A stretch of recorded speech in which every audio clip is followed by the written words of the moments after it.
कबीरधाम ले एक वक्त से बड़का खबर। कबीरधाम चौकी प्रभारी और 2 आरक्षक ला एसपी शरद सिन्हा निलंबित कर दे है।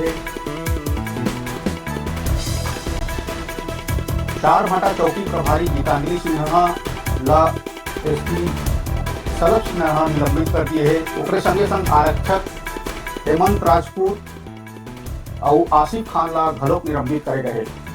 तीनों ऊपर पैसा के लेन देन अवैध उगाही के आरोप लगे से तेरा देखत हुए एसपी निलंबित कर दिए है। तो बता दें कबीरधाम 4 भाटा चौकी के मामला 4 भाटा चौकी प्रभारी गीतांजलि सिन्हा के संगे संग 2 आरक्षक हेमंत राजपूत और आसिफ खान ला एसपी निलंबित कर दिए। तीनों के ऊपर अवैध उगाही पैसा लेन देन के आरोप लगे से।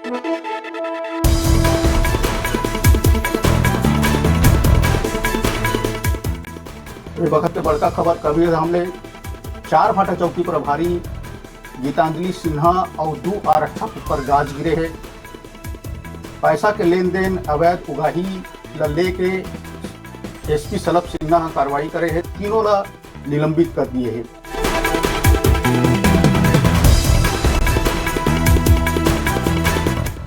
तो बता दें 4 भाटा चौकी प्रभारी गीतांजलि सिन्हा 2 आरक्षक हेमंत राजपूत और आसिफ खान ला एसपी निलंबित कर दिया है। तीनों पर अवैध पैसा उगाही के आरोप लगे से लेके एसपी शरद सिन्हा तीनों ला निलंबित कर दिया।